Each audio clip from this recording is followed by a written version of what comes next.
Peak human. Les humains à leur meilleur. Shlifer Manush. C'est tu apogeo.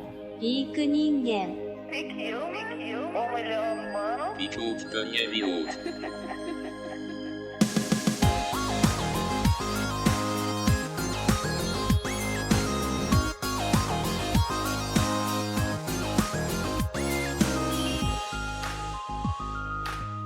And we're back from Canada with amazing footage in hand. The film tour was a huge success. I posted a bunch of stuff from Tara's farm on Instagram that you have to check out. I'm at food.lies and she is at Slowdown Farmstead. It was the best food I've ever had in my life.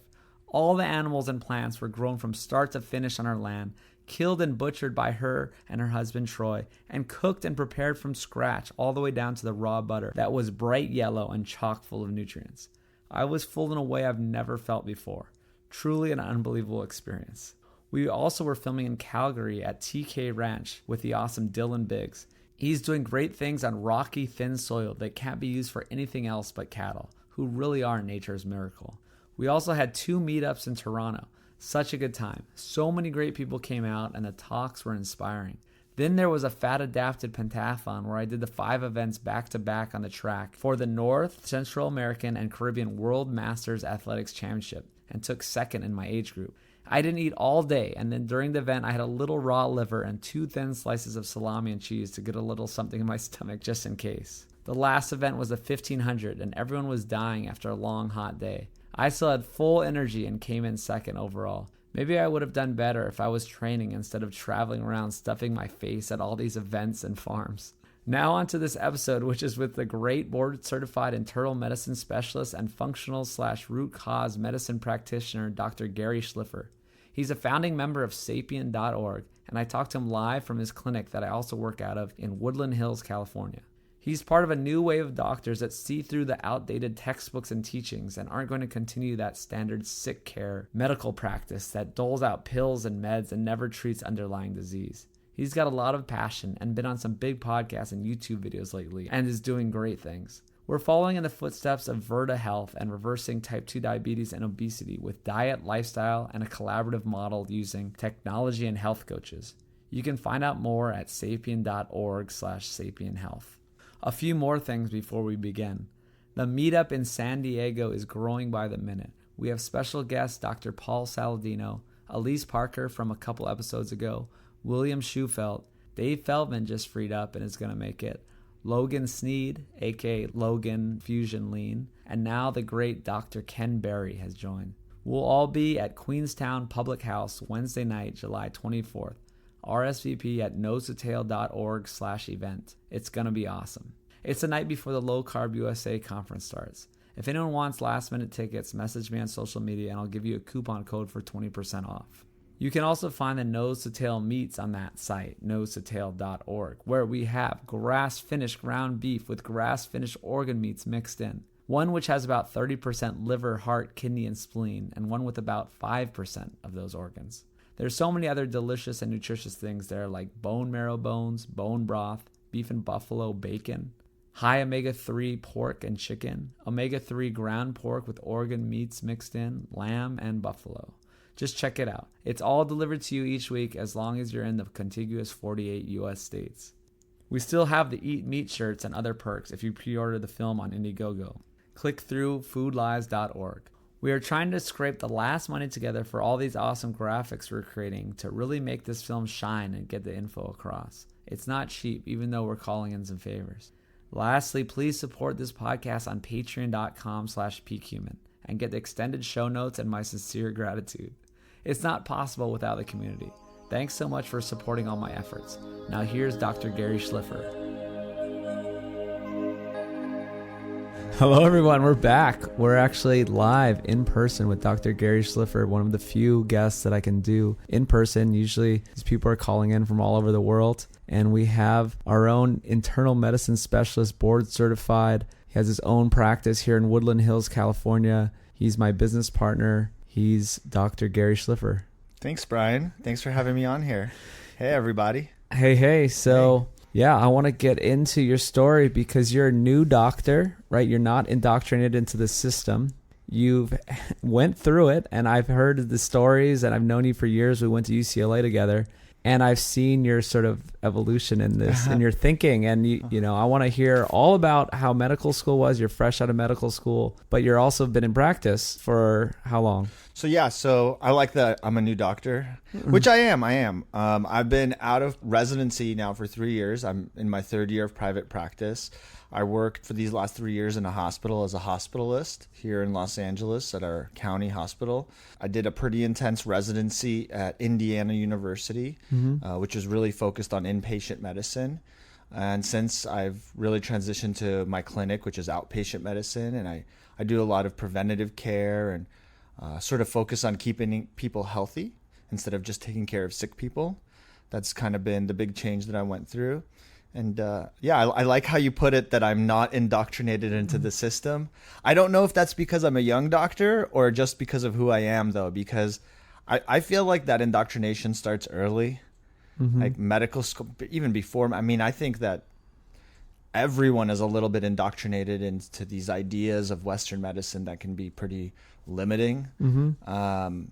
So yeah, I'm excited to be on the podcast and kind of share my story with your audience, because I'm such a big fan of this podcast and everything you've been doing. So yeah, well, we're on our journey together now. Yeah. And a lot of the doctors I talk to are very indoctrinated in the system, and it's impossible not to be.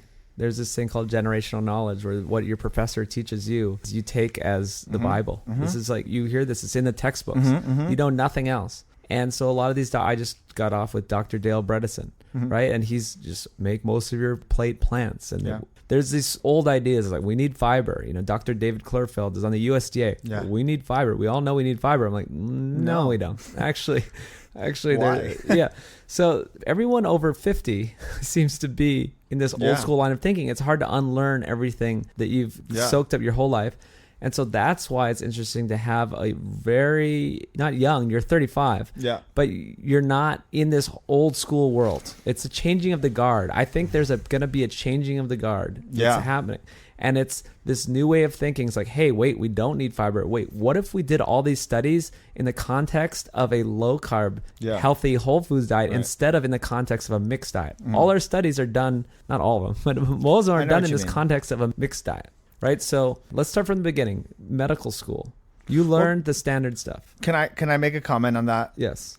I think as a physician, you go through this crazy amount of training. It really is a robust amount of learning and experience between medical school and residency. And I think that you have to believe in what you're being taught. Like, you're putting in so much energy. You're investing a lot of money, a lot of time. You're sacrificing family. You're sacrificing a livelihood, essentially. Your own sleep. Like, so much sacrifice. We all know how hard doctors work to be trained. So I think it's really hard to accept, even open your mind to the idea that some, if not a lot, of what we are taught is either wrong or outdated, right?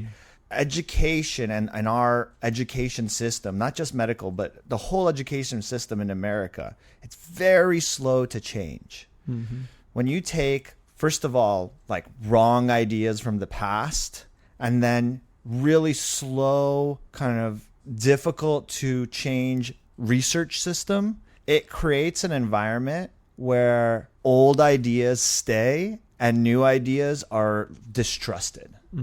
And I think that that's the biggest thing that my colleagues, whether experienced older guys, you know, and gals older than 50 or my age, you're so like pot committed, to use a poker term, that it's hard to say, shit, I was wrong, or they're wrong about the fiber recommendations, right?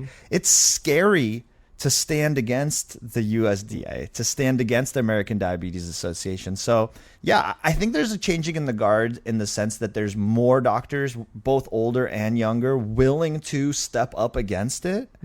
But I do think that in reality, it's a lot of fear and a lot of uncertainty that causes people to really anchor down on old ideas. Well, Does that make sense? Well, yeah. I mean, imagine if you just said your whole career is a lie, or you actually harm people by giving out this information. And I was just talking on another podcast to the host about Tim Noakes admitted he was wrong. He ripped out the pages of his book. It's like all these doctors, they're so brave to do this. So brave. And it's like, I gave bad advice. Right. It's almost like for me, it's easier because I'm just a few years out. I'm not so pot committed to saying, maybe this is wrong.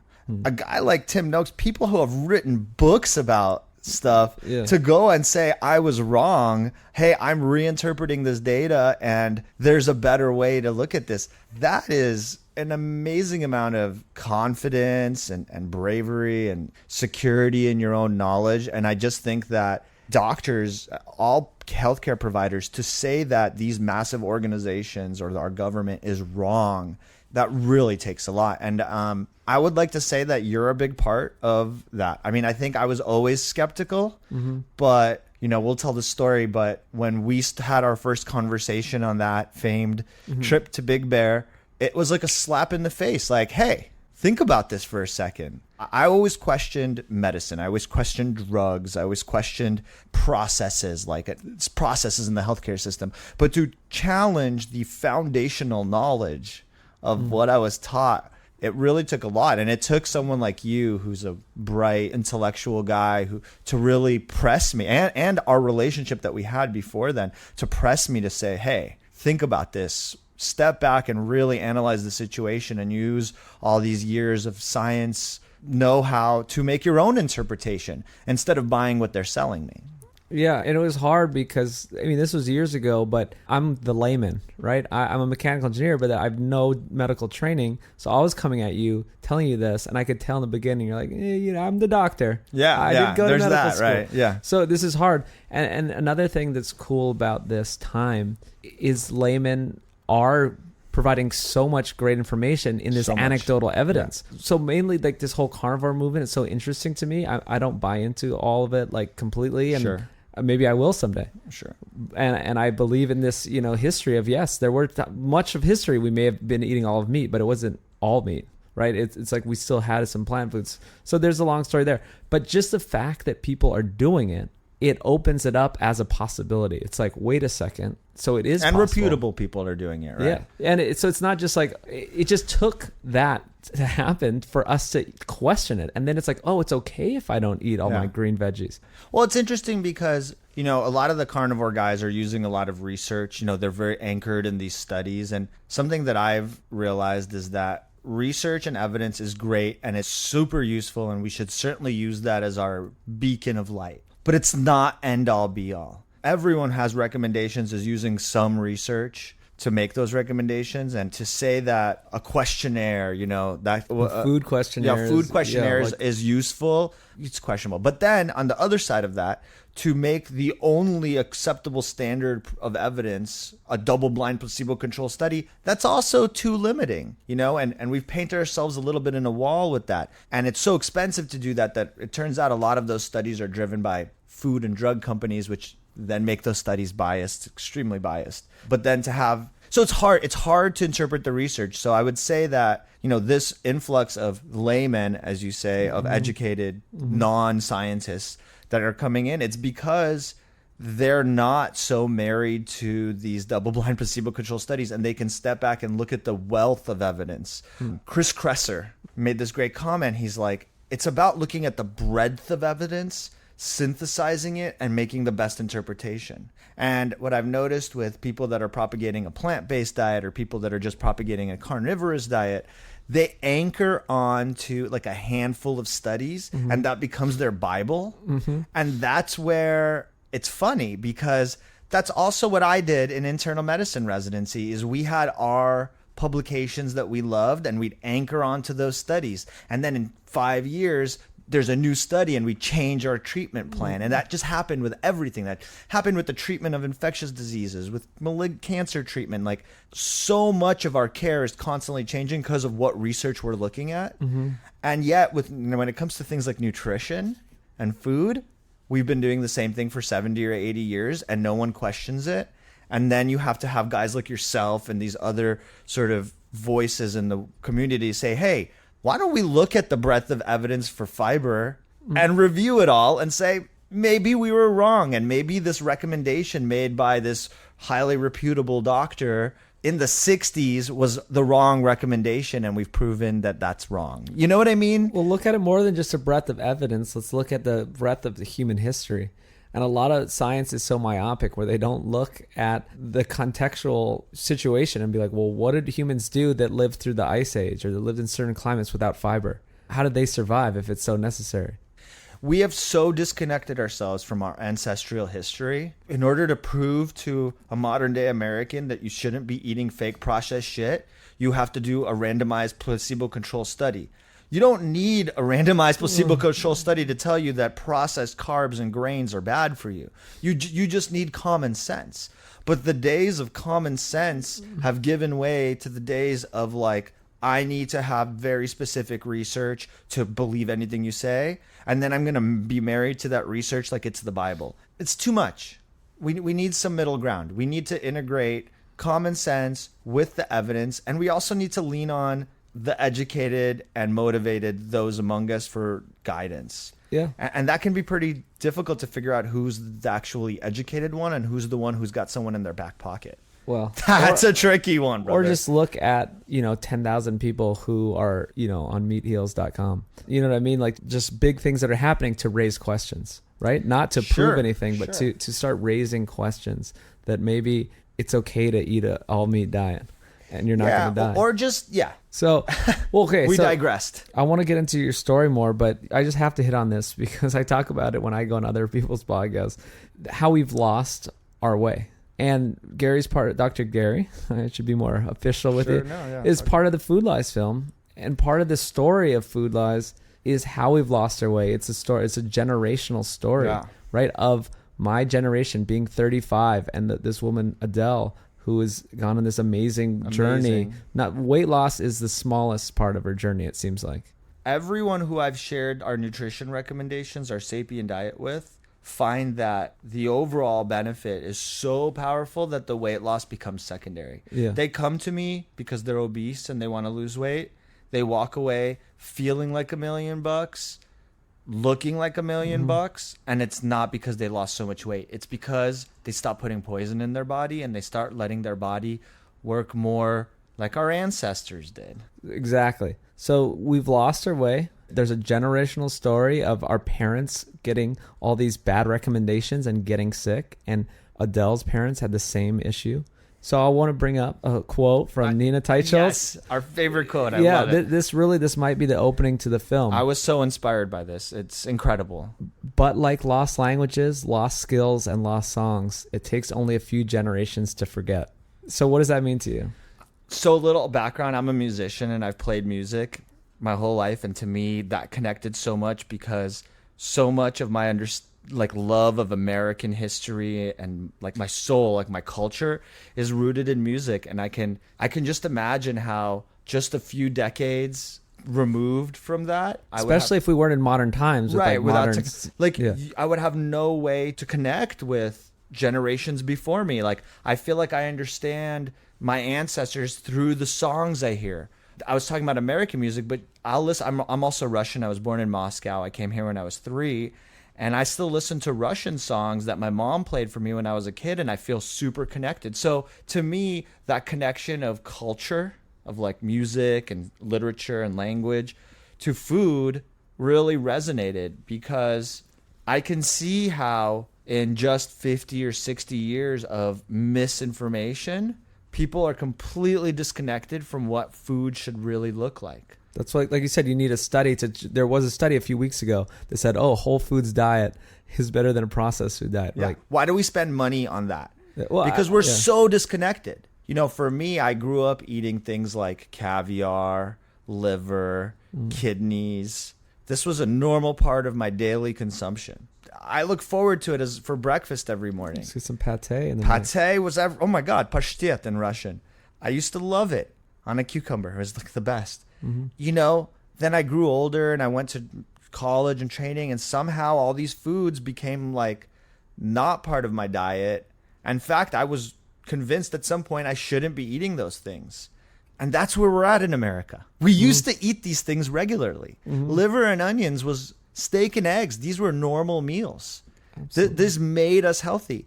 And now, if you tell a 20-year-old kid, hey, steak and eggs is better than low-fat yogurt and cereal, their minds are blown. They can't even imagine that. And that's what's happened is just a few generations we've lost our way with food. I feel particularly connected to that because of my heritage. And I feel like grateful for that Russian upbringing that I had, even though I lost so much of it as we became Americanized. I came here so young. Now, as we're going through this journey, the food life story, I realize how important, how that upbringing let me have an open mind. See, if I had never tasted liver, if I had never tasted caviar, I could imagine a world where I'm like, ew, gross, right? But instead, I was like, not only do I love it, but it makes sense why I love it. Yeah. Well, that's great. Like It's amazing how all cultures around the world figured it out on their own. The Weston Prey stuff that I always talk about. Everywhere you go, all the cultures figure it out. All the bits and pieces, the organ meats, the fish eggs, all that stuff. So, look, a lot of the stuff, and just stepping away from the food thing, is a lot of this stuff is just being an animal. Like, we are a human animal. One of the carnivore guys, I think it was Saladino, he made this point. He's like, if you're an animal, you should probably fill your body with other things that are like you, like an animal that has all the same components as you, instead of something that is essentially foreign, which is plants. So just thinking about that intellectually, it makes so much sense. That's why there's no way a plant diet is what we can thrive on. We can survive on it. There's just no way that's what we thrive on. We for sure thrive on animal products. And how did we get here? Like, how did we get so disconnected from our animal ways? We got so obsessed with avoiding the sun because of the risk of cancer that now we have an epidemic of vitamin D deficiency, and people are depressed, and they're not consuming fat-soluble vitamins, and they're not consuming fats that help them absorb those vitamins. These were basic things that human animals never had to worry about until we pretended that we weren't animals, that we were something more, and we made TV dinners and sat in front of our television and worked behind a computer, and we think that's normal. It's not normal. yeah.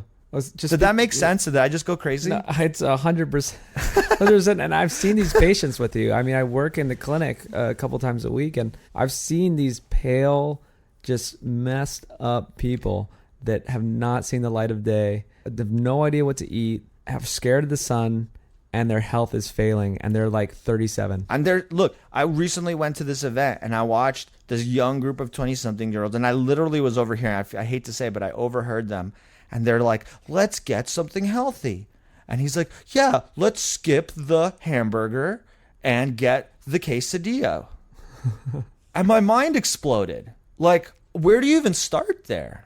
I mean, that's better. At least they have some cheese in there, but it's probably fake trash cheese. But I know in their head they're thinking meat is bad. That's what I'm saying. Like, it's just, what is the thought? Both have carbs. Like, what's the difference here is one has meat and the other doesn't. We have convinced ourselves that meat is bad. The demonization of meat in America and the world really is a poison. It is a poison.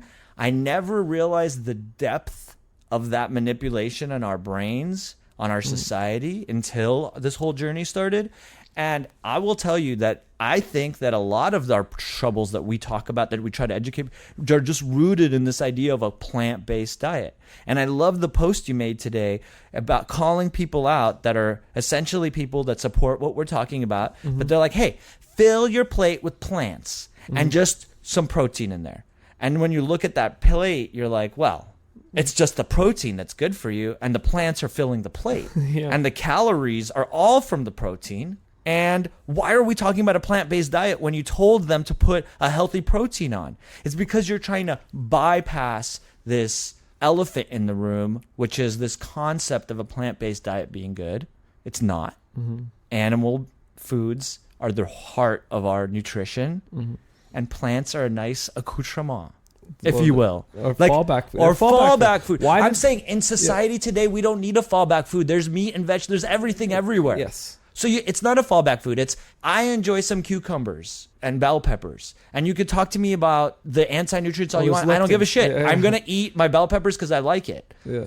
But I'm not pretending that it's healthier than the steak, because it's not.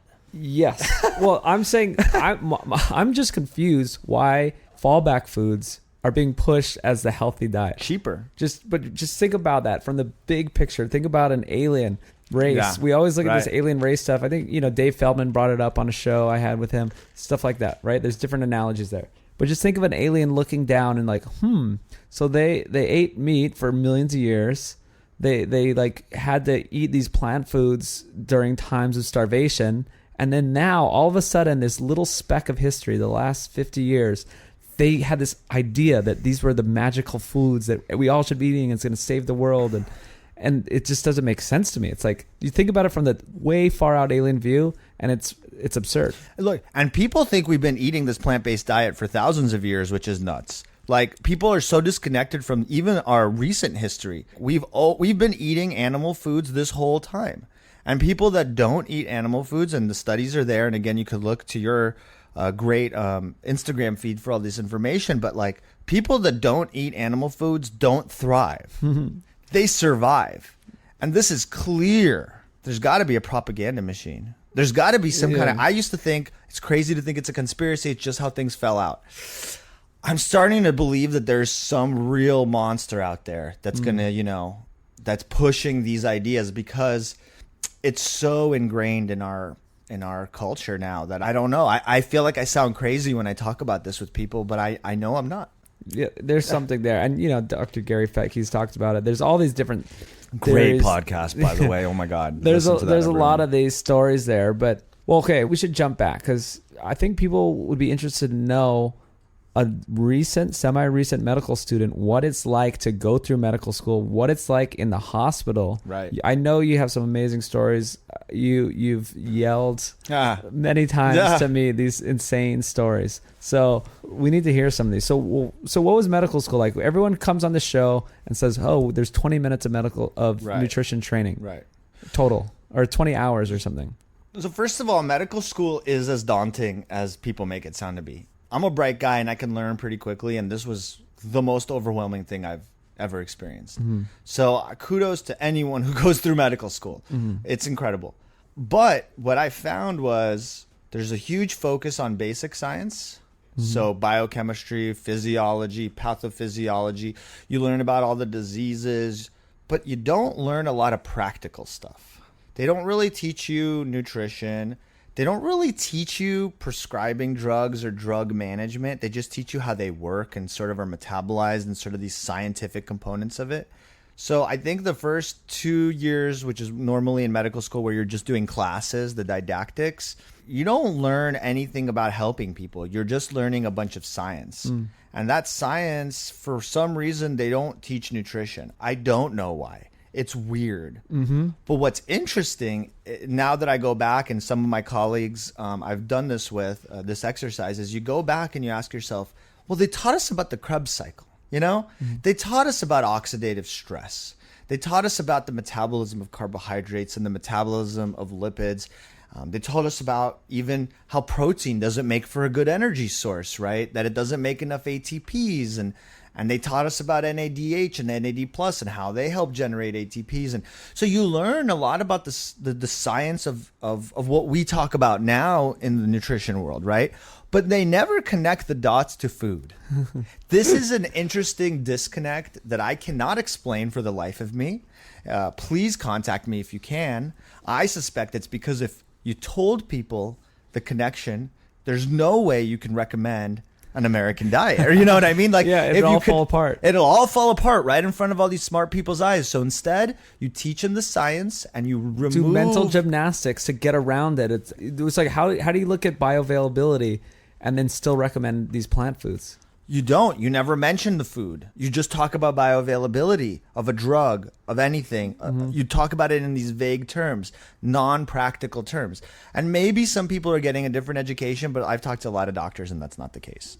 Then you go into your second 2 years, and this is where the clinical training comes in. For those of you that don't know, and some schools do like 3 years of this, but most schools do 2 years of class and then 2 years of clinicals, and that's where you're doing rotations in different specialties of medicine, and you're in the hospital and you're in clinics, and you're basically learning from mentors. You're learning from whatever doctor you're following.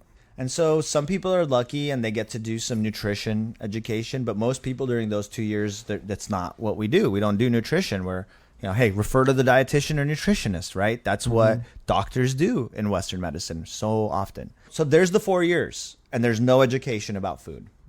So anyway, it's weird. Every doctor that's been on your podcast has had the exact same comment, and none of us understand why we don't get educated on it. The nutrition education we get is very shoddy at best. I tried to like pull up some of the papers that I had, and it's the food pyramid. If I'm gonna be honest, it's the food pyramid. Actually, I remember it's my plate, so it's the food pyramid turned around. But I mean, it's like just it's like, oh, we'll just like let's throw them the my plate diagram, tell them to eat their grains, and then move on to slinging pills. Oh yeah. And then, okay, so then I get to residency, and this is where my mind starts to explode, because I start to learn how to treat people. I'm trained as an internal medicine to take care of sick people. So I'm a sick adult person doctor. That's what we all are in America. We're sick doctors, right? We treat the sick. We don't cure disease. We're not in it for the betterment of the well man. Shout out to Michael Pollan. But we're in it to treat sick people. So fine. So I start treating these sick people, and it's like, oh, you have high blood pressure, no salt. Oh, you have diabetes, no carbs. Oh, you have high cholesterol, no fat. And I would like go through this mental gymnastics in my mind, because so many people with metabolic syndrome have those three things, right? It's the most common thing I see. Diabetes, hypertension, and hyperlipidemia. High cholesterol, high sugar, and high blood pressure. There was some study that said you shouldn't eat salt with high blood pressure. Brian, you could look it up. It's not a good study, but hey, we've really anchored to that, and everyone who's got hypertension should avoid salt. Well, we just tell everyone to avoid salt. Just it's crazy. Well, I'm just trying to make a connection to this metabolic problem that I couldn't figure out in my brain. I was like, so what? Okay, so no salt, no sugar, no fat. What the hell are these people supposed to eat? This was where I got. Is I was like, what am I supposed to do for this person with this metabolic syndrome if you're saying they can't eat either of the two energy sources that are available to them, and there's only two energy sources for humans, and you can't have salt, which maintains your blood volume. If you don't have salt, you get sick. And so lo and behold, I would be admitting people that are dehydrated, giving them normal saline and salt tabs because they're hyponatremic, then putting them on a carb-controlled diet, which I'm going to describe shortly is not a low-carbohydrate diet. I would put them on a low-fat diet, and their cholesterols would be really, really low, and they would still get heart stents. And I was like, what am I doing? Obviously, this nutrition program isn't working, but I didn't have an answer. So this was in your early days. It sounds just like a confusing time. So you learned the system, but you didn't know all this new information you know now. So you're in this limbo phase where nothing makes sense. Is that kind of what? Yeah, I'm in residency, and I'm like, what the hell are we doing? I was even in residency. I won the award for like the biggest complainer because I would constantly challenge what they were doing. We would say high fiber diet, and I would be like, why? This person's constipated. You haven't hydrated them. When it came to resident wellness, so outside of food, I have a lot of passions. End of life care. Why are we not being honest with people when they're dying? Just tell them they're dying. Not the practice of medicine in America. We will let this stuff drag out, and we will spend $1 million when we know they're dead. And that's not dignified. That is wrong. That is bad medicine. And we have an entire initiative, an end-of-life care initiative that was started in the mid-2000s because it's such a disaster. Most people have no idea that the Institute of Medicine put out a big initiative trying to educate doctors and the public in end-of-life care, because we spend the majority of our money in medicine at the end of people's life, causing morbidity and suffering of the patients and the families. And yet we do nothing about it. I challenge that. I would challenge resident care. Residents and doctors, their suicide rate is the highest. The physician suicide rate is the highest of any profession now, including dentists. The average rate of physician or healthcare suicide is 3 times higher than national average. And what have we done? We actually we started our regulations, and then we removed during my residency. They got rid of those regulations because they said it didn't make a difference. Our regulations on how to work. How many hours you can work. We are not taking care of ourselves. We're making sick doctors. We're making sick patients. We're not curing anyone. We're not interested in curing people. We're working to feed them sugar, do procedures on them, and give them drugs. We'll just perpetuate the business. It's not it's a business. malicious, but it's kind of just to perpetuate the business, and people are cogs in the machine in a way. Right? Like the doctors, it's like they have to listen to the hospital administrators, right? And what happens is, if you fight back, you're worried you're going to get sued. fired or you're going to lose your livelihood. When you invest this much into an education, like I'm hundreds of thousands of dollars in debt to get this education, to then challenge the people giving you that education and challenge the system with a fear of losing your livelihood. I mean, it's real. Someone could listen to this podcast and be like, he's not following recommendations, malpractice, let's sue. That's what happened to Dr. Noakes in South Africa. I mean, that's a real thing.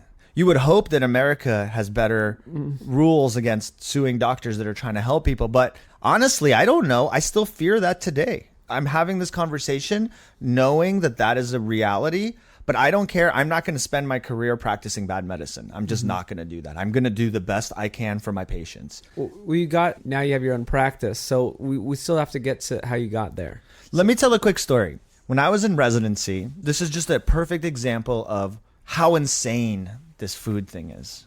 When I was in residency, I had this patient who was dying from gangrene of the foot. So he was a diabetic. He had an infected foot ulcer. He was dying from this infection, and the surgeon was going to cut it off. And he's like, "Hey, Dr. Gary, let's get his sugars down to a reasonable range. I'll do surgery tomorrow." I crank up his insulin because that's all I can do, right? He's already on a carb-controlled diet. Crank up his insulin significantly. Sugars are higher the next day. I go to him that morning. I'm like, stop eating anything from outside of the hospital, which people do. Only eat the food we have here. I'm counting your carbs. I'm going to give you the right amount of insulin. We're going to do surgery tomorrow. Crank up his insulin, blah, blah, blah. Sugar's higher. Surgery's canceled. He's now getting septic, which is when he's got a blood infection. He's going to die. It's bad. And everyone's looking at Dr. Gary like, what are you doing, boss? It's time to go do surgery. Let's get him in surgery. So I'm said, okay, I'm going to go to him during lunchtime when the nutritionist is there, and we're going to figure this thing out. I get there, and despite him having like a heart rate, he's getting sick. Like you can see him getting sick. He's crushing a cheeseburger with the bun, covered in ketchup, and a baked potato, full baked potato, or it's like a half a baked potato covered in all the stuff, right? They still gave him all the stuff. The fixins. All the fixins, right? So all the fat with all the carbs on his plate. Everything's processed. Okay, baked potato's not processed. Fine, whatever. Yeah. Whatever. There's a lot of processing here, okay? I go, what the hell are you eating? Like, I'm like, stop. Yeah. Like, stop. You should not be eating this. You're going to die from this foot. I'm just going to make you NPO, nothing by mouth, because I have to get you to the operating room. Nutritionist raises her voice. She goes, he can eat that. That's on our carb-controlled menu. We're counting his carbs. Oh, no. I damn near lost my mind. I said, I probably use some profanity because I can do that when I get a little fired up. And I was like, what the heck are you talking about right now, lady? He's going to die. He can't eat a baked potato. That's just sugar. What are you talking about? Like, I knew enough to know that, right? Yeah. I didn't really get the bun thing, but I knew enough to know that a baked potato cannot be on a carb-controlled diet. Like that can't be a reality. But it was, and it is. And by the way, when people are sick in the hospital and they need to like heal a wound, the supplement we give them is high protein and high carb. It's not high protein and high fat, which is what you need to heal a wound. You get carbohydrates, you get sugar. So we get in this like bickering in front of the patient, and the problem is I didn't have a solution. My solution was skip the baked potato, right? I just didn't give him dinner. And I cut his insulin, and then his morning sugar was okay. We took him to the operating room. That was the end of that. But look, it's not me. It's an entire medical system. It's the food in the hospitals. It's how the nutritionists and dietitians are trained. It's how I'm trained. Like, no one's happy when I say we can reverse diabetes with a ketogenic metabolic therapy type diet. No, they're not happy. AstraZeneca's not happy. Like, these drug companies aren't happy. They're going to see their profits go down if my voice is heard. Our voice is heard. And so that does give me pause. It makes me worried, but I think we're doing the right thing. So what happened after that? This was in residency. So that was residency. And I left residency very disillusioned.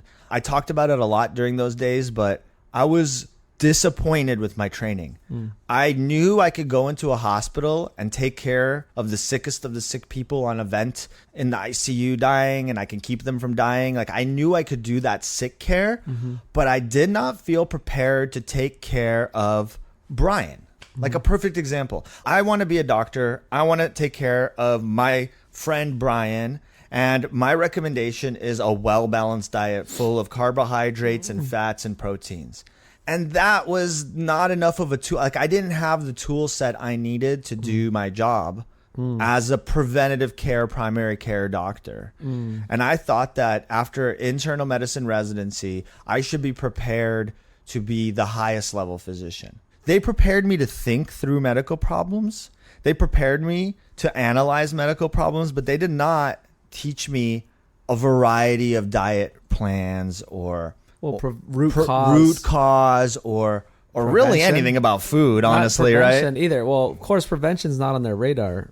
They talk about it. It's just not clinical practice. The prevention we're talked about is colon cancer screening, cancer screenings, and vaccines. Those are like the two things that are harped on most aggressively from a preventative cancer.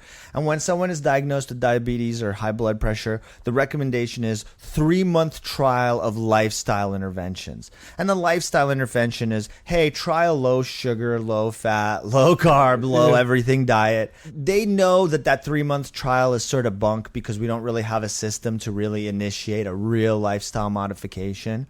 And that was insane and confusing to me and disheartening. I mean, I was just really frustrated with my lack of tools. So then you went into a hospital and tried to work in this environment. And I know I was there during many times when you get home from these shifts. What are some of those standout stories? So for me, the thing that stood out the most was the overwhelming prevalence of defensive medicine strategies or practices.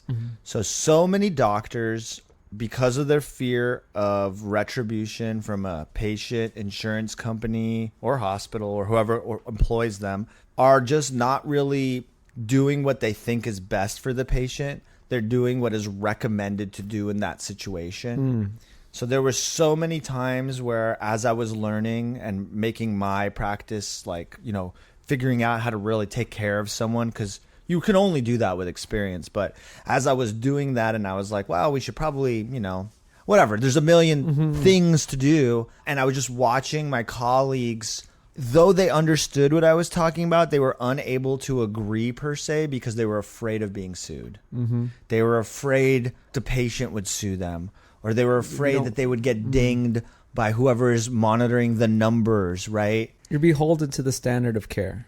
And not just the standard of care, the fear of retribution, the fear of legal retribution, financial loss, and loss of livelihood. So instead of a system where I'm a doctor and I'm trying to do my best, it's a system of I'm a doctor and I'm trying to not lose my license or get sued. That creates a really pathological environment of really depressing for doctors. I'm sure that kind of behavior is contributing to people's unhappiness with their job and suicide and depression and all these things. And instead of a hospital or an insurance company really backing up doctors, they provide education on how not to be sued. Wow. They teach you how to document things so you don't get sued, what to order so you don't get sued. So I would say to someone who comes in with chest pain and he had basically no evidence of a heart problem, I can say that with all confidence, and all the doctors could say that in all confidence. And I would say, this patient should be sent home. This doesn't make sense. The response was always, well, I don't want to be sued.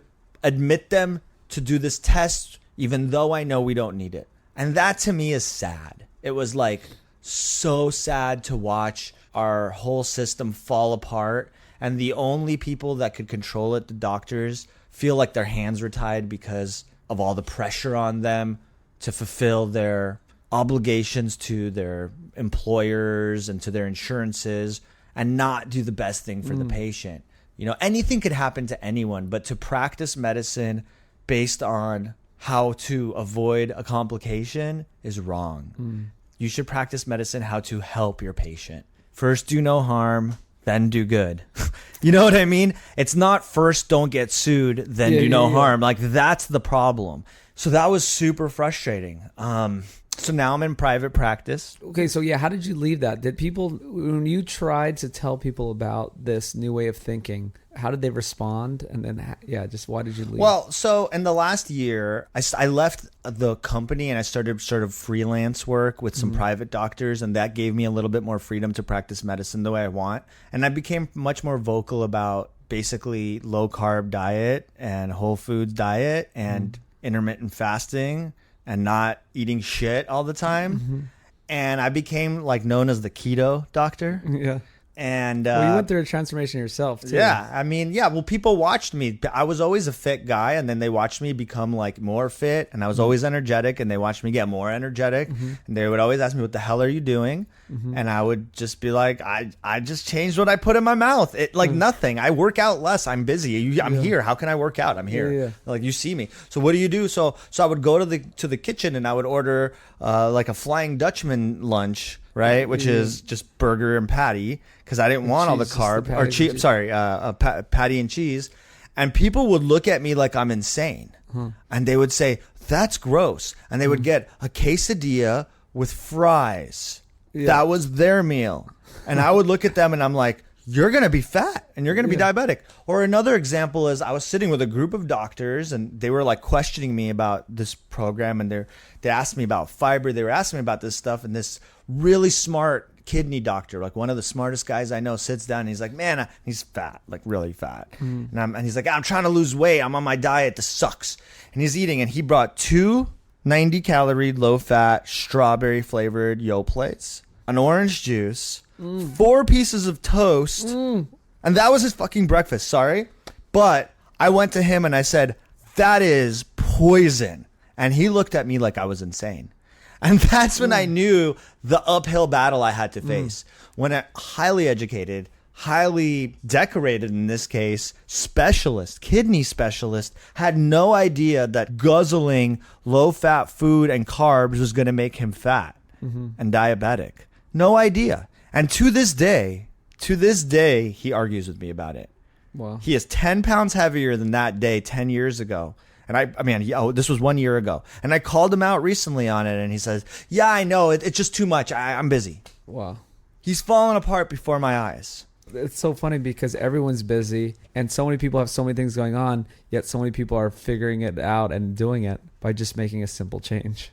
It's horrifying to me. Look, like, it's not about the science. It's not about common sense. It's emotion. It's emotion. It's emotion and momentum. It's so hard to change once you're like the momentum. This is probably true about a lot of my colleagues who are unwilling to accept that there's like huge deficiencies or misinformation in our knowledge.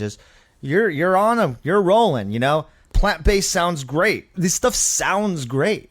So you do it. And even though it's not working, you got 30 patients to see the next day. Yeah. When are you going to change it? When are you going to do this new education? Like, you don't have time to sit there and reevaluate your life. I did, but I understand why my colleagues don't.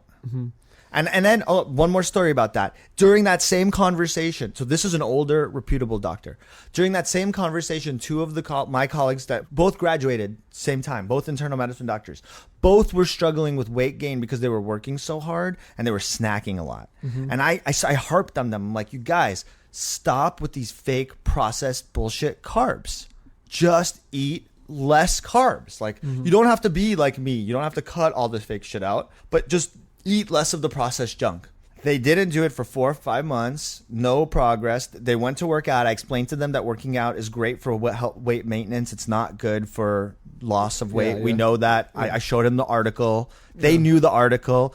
I then showed them all the articles to support low carb, high fat diet. Showed them the recent review article. I showed them the feeding study that was done in September 2018 with the metabolic rate going up on a high fat diet.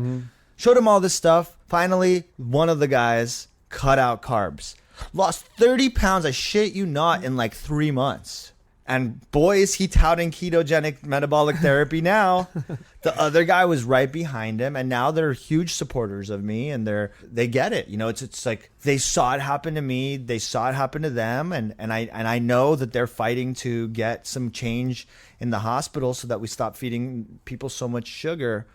I don't know what's going to happen to it, but those are doctors. Well, okay, speaking of doctors, okay, so you have to clean up people's mess, other doctors' mess. I know you've treated some patients from across town from a different doctor. Yeah. Tell me about this plant-based guy.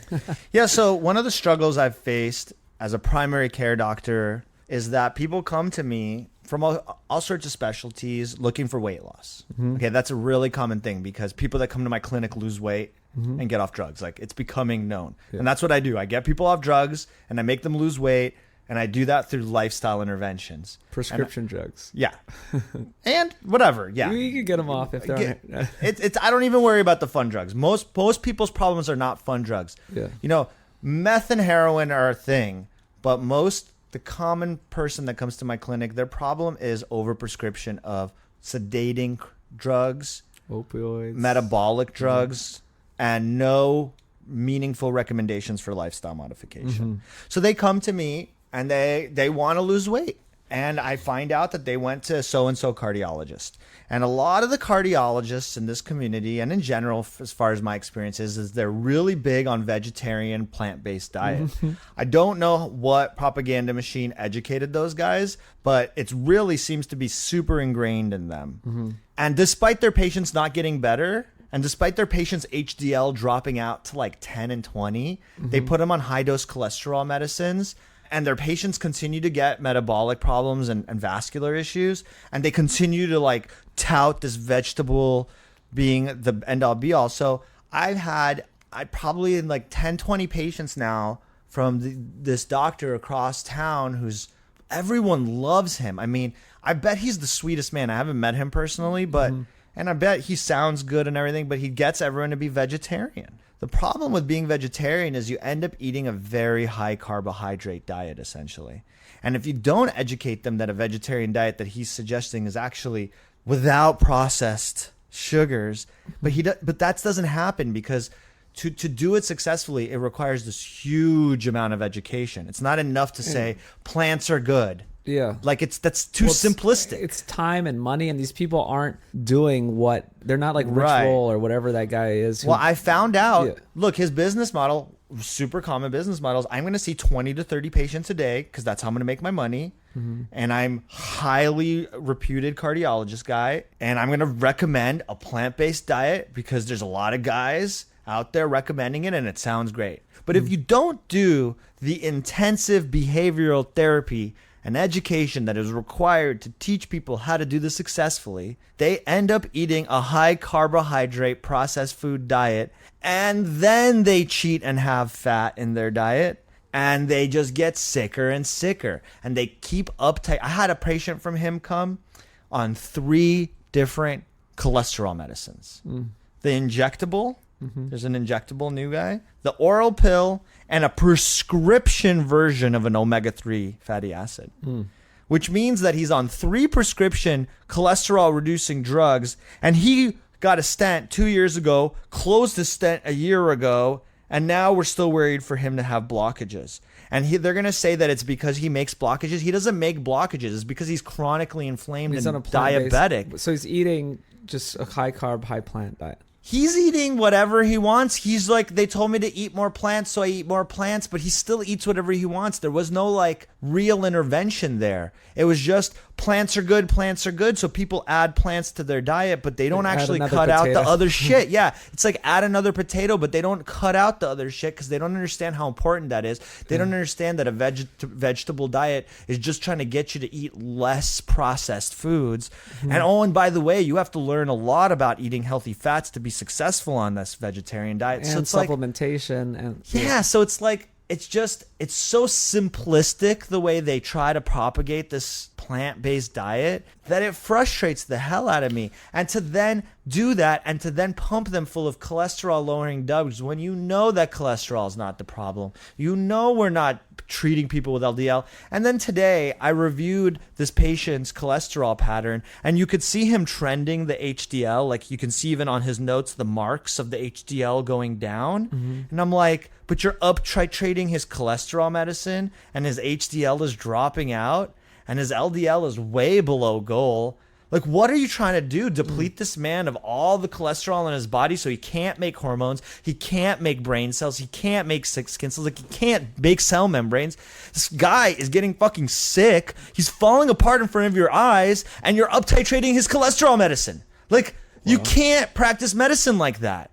It boggles my mind. And this is a pattern, and it's not just this guy. This is just like the community I'm in. This is what's happening in medicine. We're anchored to old, archaic ideas about fat and cholesterol and saturated fat, and we're beholden to this ideology of plant-based diet, which, by the way, is anchored in religious ideology and not in science. It was never, ever anchored in science. The science came after the religious ideology was propagated, and that science was bad science, and the science has since disproven it. Fuck, I'm sorry, but for my profession to be so behind is demoralizing. And so, yeah, I spend my days explaining to people that, hey, I'm sorry that my recommendations are going to be completely opposite from your heart doctor and your endocrinologist, but I'm right, and I really wish I could educate them and talk to them and work with them. But I've had multiple cardiologists go to my patients, despite my patients having a full reversal of their diabetes, like their A1C is normal, say, hey, you still need a different doctor. But we don't like their recommendation because he recommended the Sapien diet, which is animal fats. And he told you that the only healthy fats are fruit oils and animal fats. And I recommend canola oil. That is enough for them to recommend to drop me despite my intervention being effective. Wow. I mean, if that's not the definition of insanity, I don't know what is. This hurts my head too. I'm sad for patients. I'm sad for people because they're so confused and they're chronically fatigued. Their brain is fogged. They're being jerked around with eat eggs, don't eat eggs, eat eggs, don't eat eggs. How many times have people in the last 20 years heard this shit? It's not the fucking eggs, people. It's the soda. It's the sugar. It's when you have dessert for breakfast, which is American. Eat orange juice, low-fat yogurt, and cereal. That's called dessert for breakfast. Yeah. That's unacceptable. So it sounds so hard to go off on your own because you're bucking the system. You could get malpractice suits. It sounds like you're losing patients. It sounds like you're going. I'm gaining patients. The patients see what I'm talking about. Okay. I'm saying patients are confused. I'm spending a lot of time educating patients on all of this, like constantly. Well, let's talk a little bit about what we're doing. I've talked about it here and there, but what is a Sapien diet and what are we doing to implement it and keep them on track? Because a part of it, a lot of this is just this compliance and education. Yeah.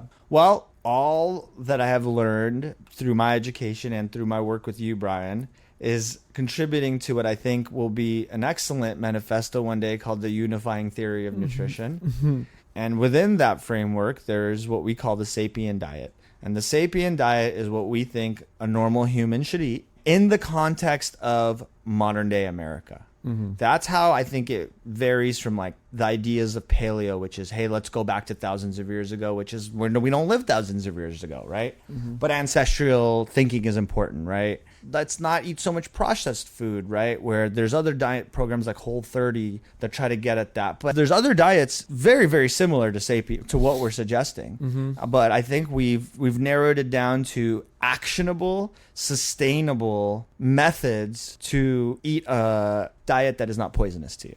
Well, okay, it's looking at ancestral point of view and modern science point of view too. So it's like just because we didn't have it in the paleo days doesn't matter, because if we know now that it works with you, then you can eat it. That doesn't mean eat processed foods, but it's, we don't arbitrarily say you can't have dairy products, even though if you had a raw good dairy or it works for you, or you have some good cheese and you're not lactose intolerant, then why not have that? Yeah, and look, I'm even liberal with some of my carbohydrate recommendations once people are not metabolically damaged and once people are at their goal weight. I'm a little bit flexible to that. Well, same thing. Yes, sweet potatoes were around in the paleo days, but mostly we don't recommend sweet potatoes because most people have metabolic damage and they can't handle it at the time. But like you said, when they're ready for it, then you can eat it. And by the way, people didn't consume vast amount of sweet potatoes along with a candy bar, dessert, and a sugary drink, and steak. Like, it's too much stuff, right? Yeah. So then they blamed the steak when it was 4 other sources of carbohydrates in that meal. Well, here, So let's talk about the 3 principles of the Sapien diet. Yeah. So number 1, and I think most important, is this idea of high fat, low carb. Yeah. Well, I say focus on protein, embrace fat, minimize carbs. I love it. I only say high fat, low carb because it's like the sexy, term. But yes, I educate patients to not eat fat like a keto person might, but rather focus on healthy proteins and don't avoid fat. Embrace it. Don't Yes, be it's there. afraid of it, right? We just Yeah. same words, but so instead of like you have to get the filet, get the nice T-bone with the fat and enjoy your life. Mm-hmm. Don't skip the yolk, eat the egg. Don't get the weird breast meat that tastes like shit and is not that nutritious, but eat the whole chicken. Eat all the, skin, weird yeah. gunk and skin and all the glorious stuff. And avoid carbohydrates. Doesn't mean you're never going to eat another piece of bread or another slice of pizza, but don't pretend that it's healthy and acceptable to eat that every day. I always say, just tell me the good side. Like, what's the upside other than flavor? There isn't really, you know what I mean? Just know it's a treat. Carbohydrate is mostly empty calories. And most people know, and I think we were going to touch on this, but that's a good point here, is satiety. Like, most people know that eating a bunch of carbs just makes you more hungry. And they know that eating like a healthy steak, like a fatty steak, is satisfying, right? Yeah. They know that. And I think a lot of people walk around with cognitive dissonance because they're told that these animal products and these fats are bad for them, and yet they feel good eating them.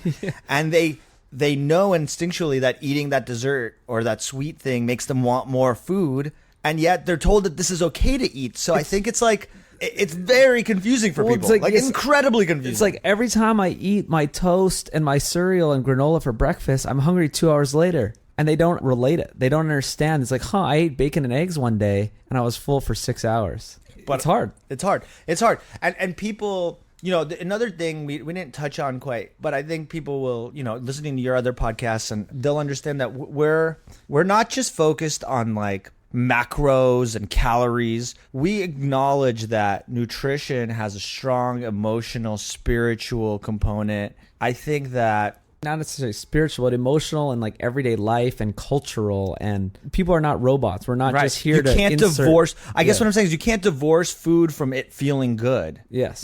You don't need to do that 3 times a day. You can feel good from food once or twice a week, and the rest of the time eat nutritious, healthy fuel for your body. Well, luckily those line up though. I think all my meals are delicious. I know you do, Brian, but most people think that if they give up that piece of bread or they give up that piece of candy, that they're really sacrificing. Most people's palates these days are very sweet-centric and not savory at all, especially when we feed babies baby food that's always sweet. Children in America never develop a broad, flavorful palate, which is a whole other nightmare. We're developing sugar addicts.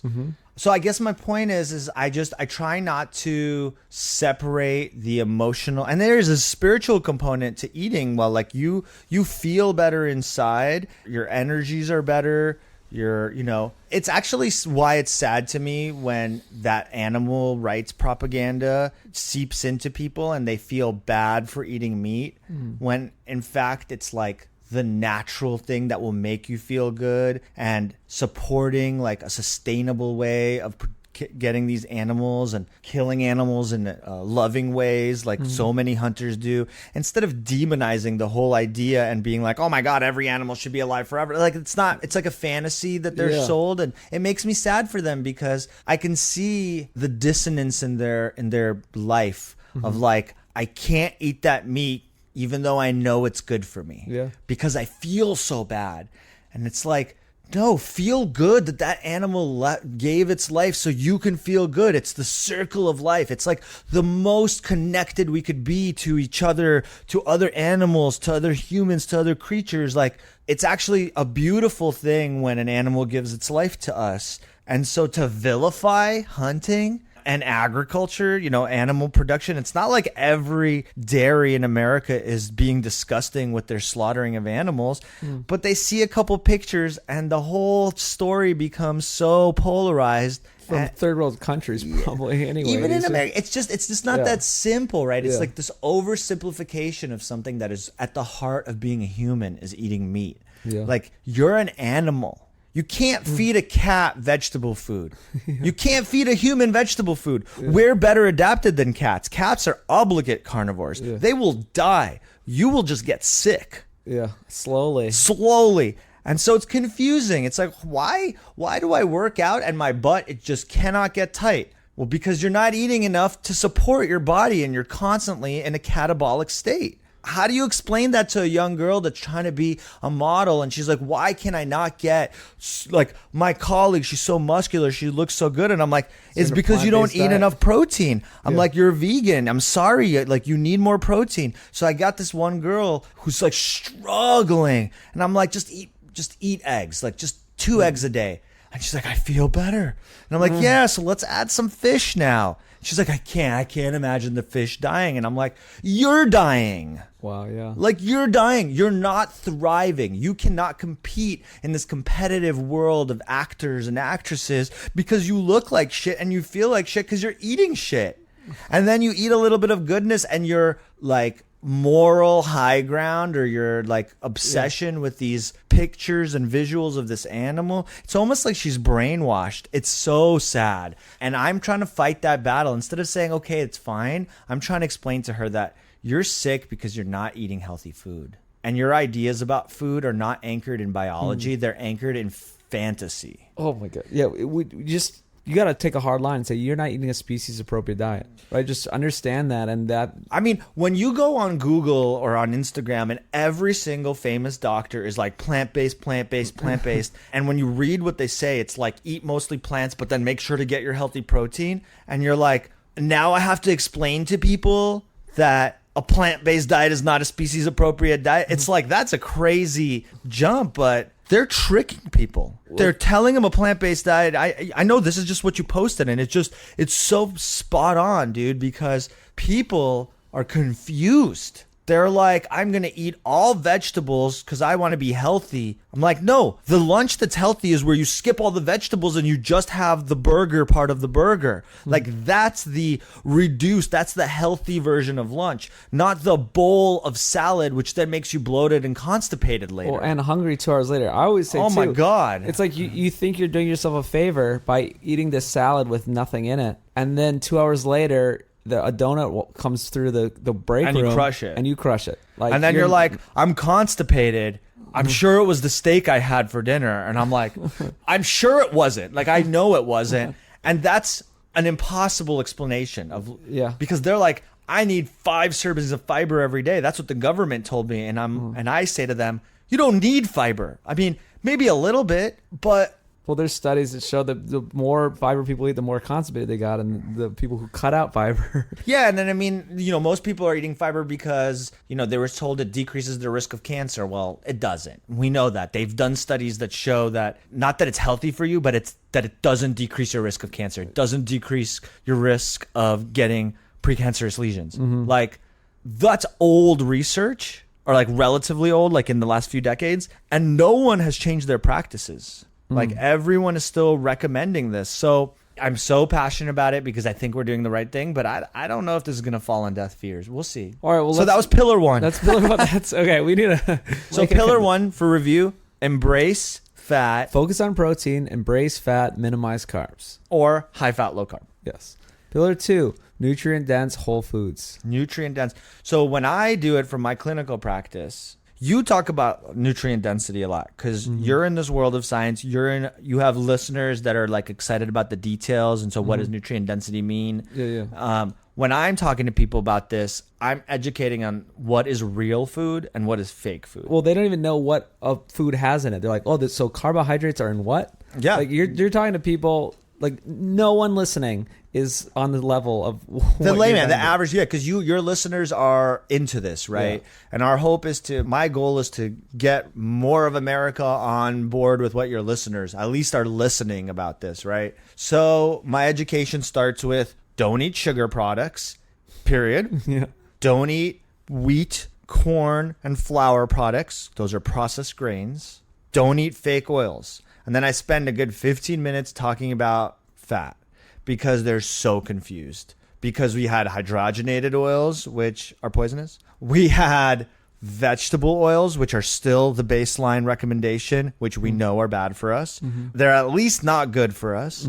And we have vilified animal fats, which are probably the healthiest fats we can eat because of our misunderstanding about saturated fat. And I try to like summarize that. And so for me, the simplification is there's two kinds of healthy fat in this world. There's fruit oils. So anything with a seed is a fruit. So coconut, avocado, and olives. And then there's animal fats.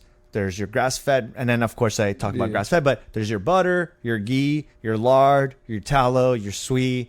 And they're like, what the hell is tallow and sui? They don't even know these words anymore. Honestly, the crazy part is if you're under 30, you probably don't even know the word lard. Yeah. Because it's that disconnected from our culture now. But people's minds are blown. They're like, and then I'm like, you're not going to be able to eat out if you're 100% committed to this because everyone just cooks in canola and mazola, whatever, corn oil and canola oil.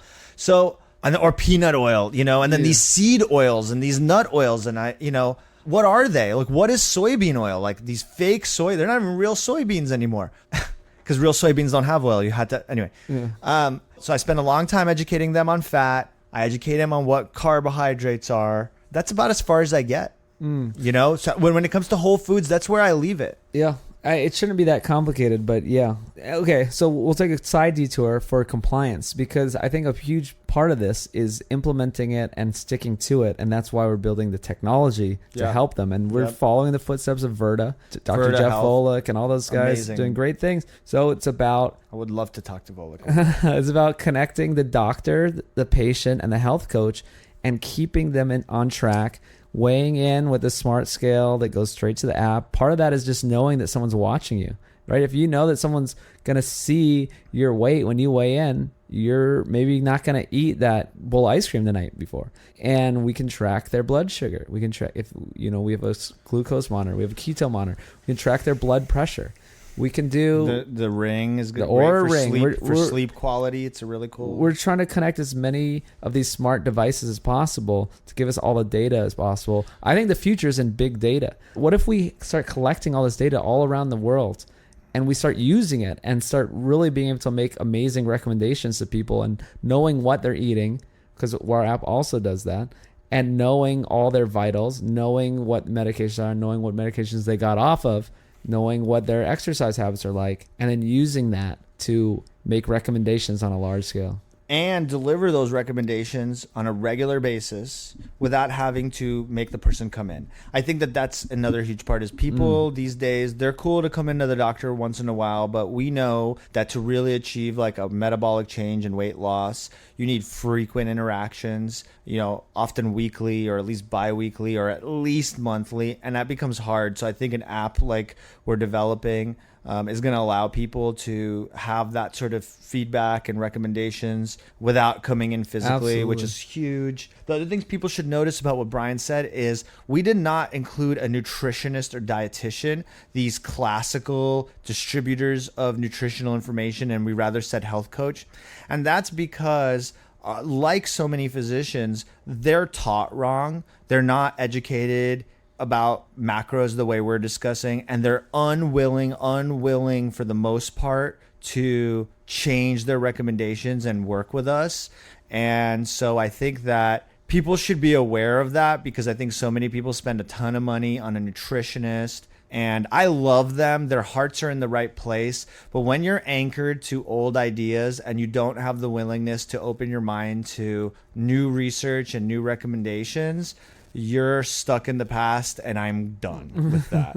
I tried it. I tried it, and I worked with the lady, and she's the sweetest lady, and she's amazing as a person, and she's really good at what she does, and she can help a lot of people, but acknowledging that she understood what we were talking about, she could not adapt to my recommendation, so we had to break ties. We did it mutually, like in good relations, but what it taught me was, once you do what you do, that's what you do. You commit. She's a little bit older. It's like But she wasn't even trained a long time ago. She's only been doing this for like less than 10 years. Just once you get in the system, it's just once you do what you do, it's hard to say I was wrong. Yeah.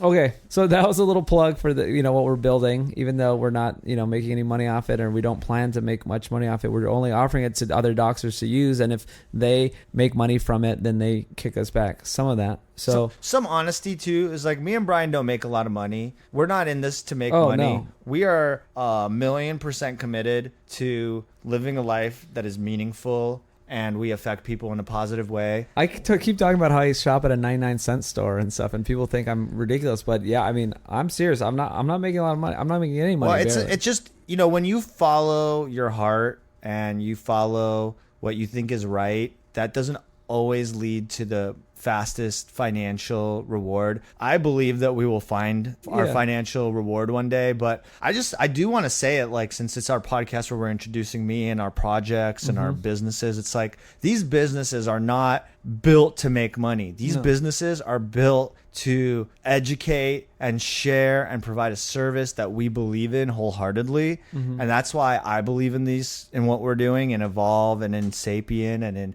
nosetotale.org and in our app, because I believe we're doing the right thing. I don't know that when and how we'll make money on it, but I know that we're doing the right thing because we're doing what our hearts tell us and not what our pocketbooks tell us. Yeah, and we've seen it work. And being in a meat business is not a moneymaker. Like, there's a whole reason why packaged foods make money, because there's a high profit margin. There's no profit margin on meat.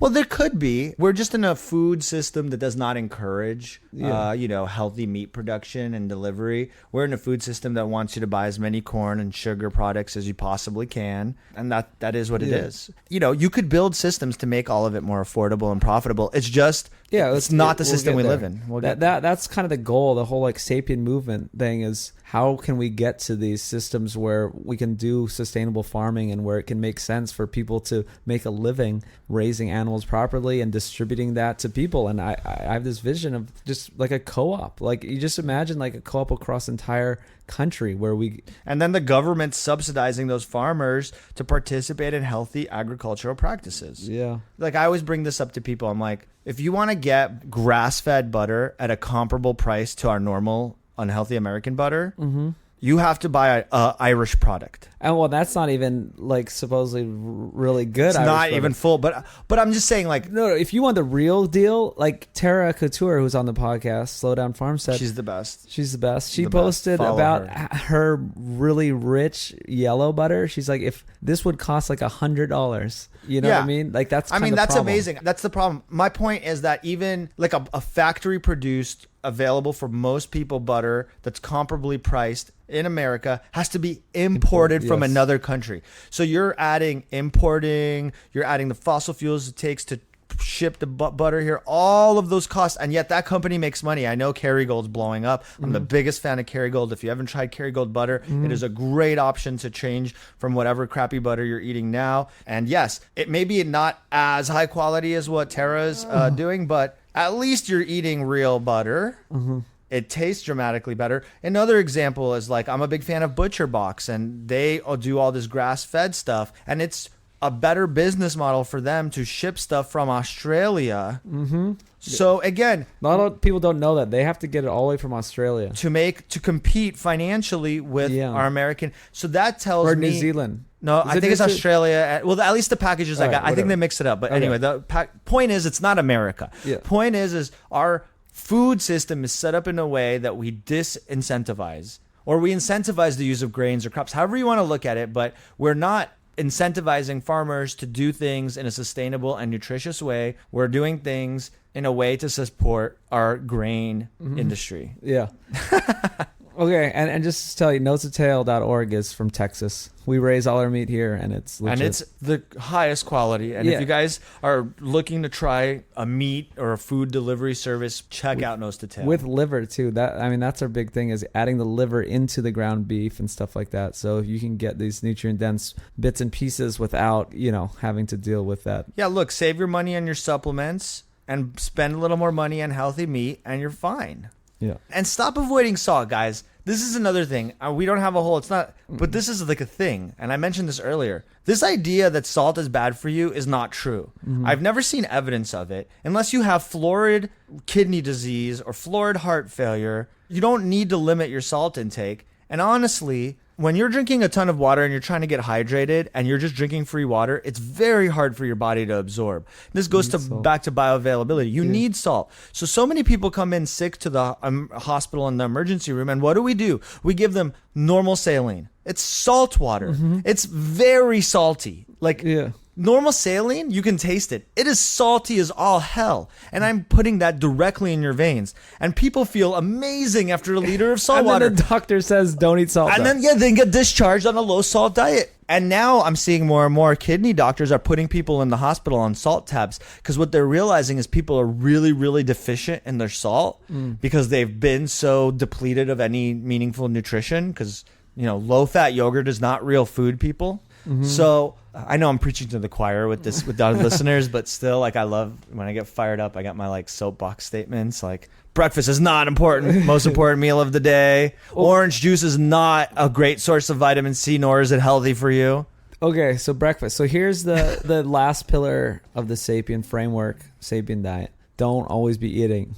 Intermittent fasting. Condensed eating window. I like to say, spin the positive way. Don't always be eating. Give your body a break. And I think I want to include give your body a break instead of just call it give your body a break. And so that's more than just fasting. It's give your body a break. Let's eat seasonally. Let's not eat spinach every day because then you're going to have oxalate poisoning. Let's detoxify your foods like our ancestors Maybe it's did. Intermittent fasting and rotate and eat seasonally. But there's even more. That. There's even more to it of not eating a ton of vegetables that have the anti-nutrients. So part of it would be if you do eat these vegetables, you have to pressure cook them to get rid of the lectins, or you have to, soak or ferment, or there's all these things that our ancestors did. A lot of people just say eat plants. And yes, our ancestors, some of them did eat plants, but they also spent days or hours and hours preparing them in a certain way. And they figured this out through trial and error, and they passed down this wisdom of how to prepare them properly. And it takes forever. You're soaking things overnight. You're doing all these things to get the anti-nutrients out. And nowadays people don't do that and they just eat. Look, food culture and tradition is deep and saturated in every society. And what we have done with the immediate fast food, boxed food, prepackaged bullshit is we have completely destroyed our own food culture and replaced it with a pile of trash. Literally a pile. Jack in the Box and McDonald's and packaged cereals are a pile of trash. Let's not pretend there's anything good about them. Everyone's acting like they're so busy because they can't prepare food or be thoughtful about food, and yet their health is falling apart. They're obese. They're spending money on all sorts of products and programs to lose weight when all they have to do is slow down and eat real food in appropriate amounts at appropriate frequencies. Bam. Done. But no, I gotta have my fucking donut. I say that because the donut's killing you.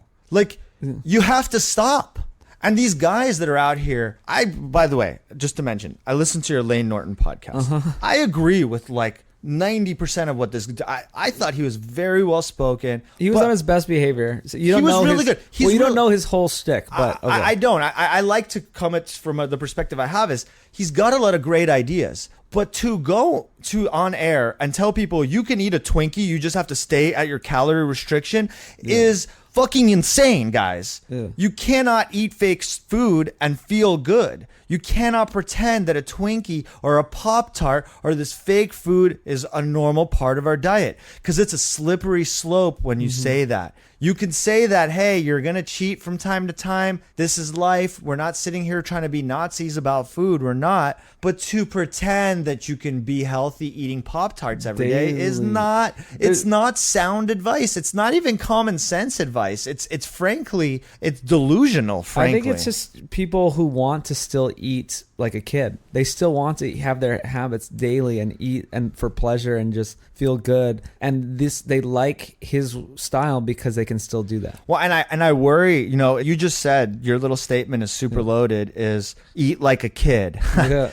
Well, the problem is we're getting these kids to eat poison at a young age. They're growing up sick and they have no idea what a normal diet is like. So why don't we start having kids eat like a sapien? Yeah. Well, it's great that people are doing that. And Tara Couture, oh my God, shout out again, raised all three daughters like this, and they're the most healthy, strong, amazing people with never been to a doctor, no cavities, all this. And then I know other people like Laura Spath came in. She drove in from Arizona we got her in the Food Lies film. She was great. Yeah. She's the one who lost like 120 pounds eating carnivore. And now they're fine. And her husband did as well. And now they're feeding their kids a more appropriate diet. And yeah, they still have some carbs, but they're not eating sugar. They're drinking only water. And it's like everyone thinks they're insane. They're like, oh, so where's the juice? They're like, no, they only drink water. It's like, well, kids, they need more. No, they don't. They don't. They get protein. They don't eat snacks. They eat 3 meals a day. They don't snack and they don't drink juice. Most people don't know that the concepts of vitamin C coming from orange juice or breakfast is the most important meal of the day. They don't know that these things are anchored in food company marketing and ad campaigns and not in science. And so they live their life based on marketing, not on real life. And so maybe that's where we're at, Brian. Maybe you and me are guys that are looking back to our ancestors of just 100 years ago and saying, you guys had it right. And we're trying to tell all of our friends and colleagues that, hey, stop letting the marketing execs control your life. I mean, maybe that's all we're doing. Yeah, I mean, like we're the insane ones. Left with it just sounds. So let's wrap this up. I hope you didn't have too much problem with Gary's language. Yeah, I'm sorry, guys. I get really excited. He gets is fired it a up. lot of bad words? Yeah, but it's great. This is why I wanted to have Dr. Gary on. He's passionate about this. He's fired up. He went through the system and came out the other side, and it wasn't easy to get there. You know, it's only been about 3 or 4 years where it takes time to kind of transition and absorb this. And so, yeah, I guess I'll try to wrap this up by saying contact us at sapien.org. Yeah. First of all, thank you for having me, Brian. I've been excited to do this forever. Yes. And this is my favorite podcast of all podcasts. To be on it is like so exciting. Follow me at drgaryevolve on Instagram. I'm sharing kind of my story and becoming more active on there. You can also follow my company, evolve.la on Instagram. We're a primary care office that also does vitamin infusion therapy and some aesthetic services as well. And I'm a big part of sapien.org. You'll see me on there. I don't know. And then also, I'm not on this, but nosetotale.org. I mean, if you guys want some real quality food, check it out. Brian's been working like crazy on this, and he's really delivering some great products to everyone. Well, thanks for that plug, bud. Thank you. All right. Yep. So here we're at Evolve Healthcare. I should mention evolvehealthcare.com. If you want to learn more about my practice, that'd be great. And yeah, we're implementing this nutrition program. So if you're in the area, you can come in, and soon we'll be doing it remotely with the app. And if you're a health coach, continue to contact me. I'm putting everyone on a waiting list. And if you disagree with us, feel free to reach out and we could have healthy conversation about all of this. Yeah. Well, I don't think they'd listen this far if they disagree. Yeah. Good point, huh? All right. Well, thank you, Dr. Gary. And let's get back to business. Thanks, Brian. Are you guys as fired up as I am? Let's make some change. Say hi on social media by searching for Food Lies on any platform. Leave the podcast a review. Support me on Patreon. And find everything else on sapien.org. See you next week, my happy and healthy friends.